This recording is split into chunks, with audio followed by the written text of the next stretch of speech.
Hi everybody, it's Shannon Shy, Q&A with Shannon about OCD recovery. This is part 2 of today's series about labeling thoughts as OCD. Go to part 1 if you want to see the whole question. All right, my answer. Since I published in 2009 my first book, It'll Be Okay, a handful of people, literally a handful of people, well, I guess not literally a handful, but less than 5 people, have contacted me and told me that my approach of identifying the thoughts as OCD is actually a compulsion and some type of self-reassurance, and therefore it is the wrong, quote unquote, way to do it.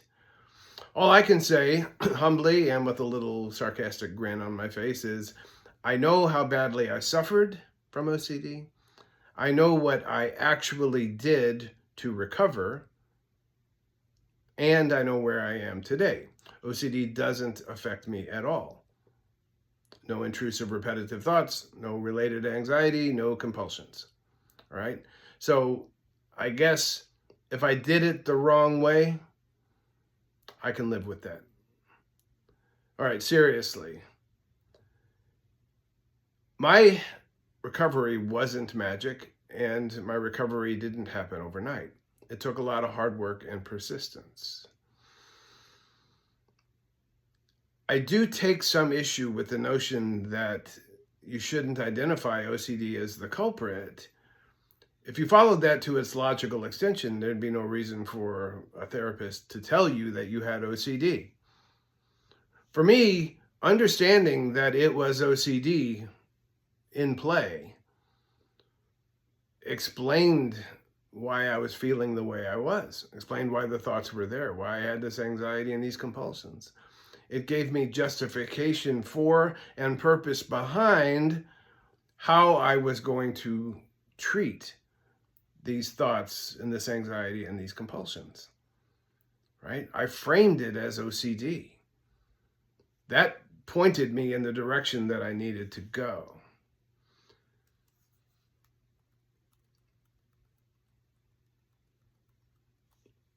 The direction I went, what did that mean? Well, I allowed the thoughts to be in my mind.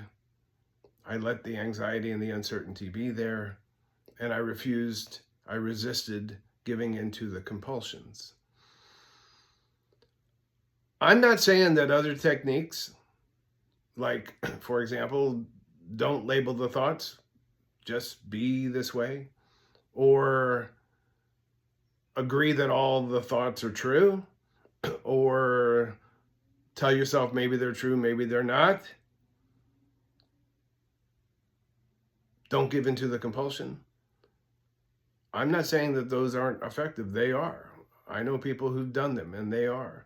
I'm only telling you what I did. Was it exhausting? Having OCD was exhausting, right? And OCD was incessant. It continually came. To the questions about whether this method of identifying the thought as OCD is a compulsion and whether I did it with every thought I suspected might be coming from OCD, I didn't consider it a compulsion.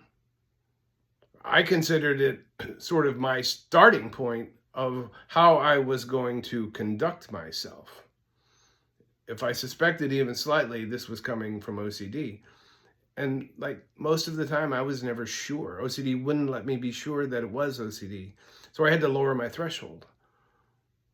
But saying to myself, this is coming from OCD, was helpful to me, right? It gave me a reason, justification not to respond. It gave me a reason to be indifferent. I don't have to give value to this because I suspect it's coming from OCD. I don't have to act on it because I'm not giving value to it. That was helpful. I didn't consider it a compulsion. Did I do it with every thought? Pretty much, yeah. If I suspected even slightly that OCD might possibly be the source of a thought, I attributed it to the disorder. And every follow-on related thought, because you know how it works. OCD will just keep coming and coming and coming, trying to convince you that you're making a mistake if you don't respond. And I would say OCD too. At first, it was clunky and deliberate. And yeah, I would like say it to myself. I wouldn't say it out loud, but I would say it to myself. It's OCD. The more I did it, the easier it got, right? The less clunky, the smoother it got, the more fluid it got. And it all became sort of a second nature type of reaction for me. It could happen in a microsecond or less than a microsecond. And yeah, I had a really good idea over time about what was coming from OCD and what was not. If it quacks like a duck and walks like a duck, it's a duck.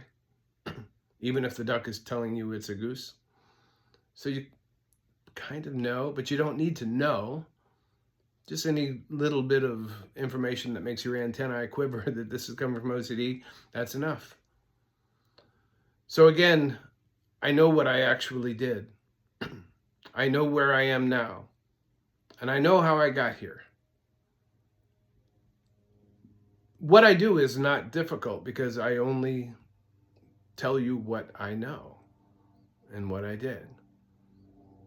So it was helpful to me. Maybe it will be helpful to somebody else.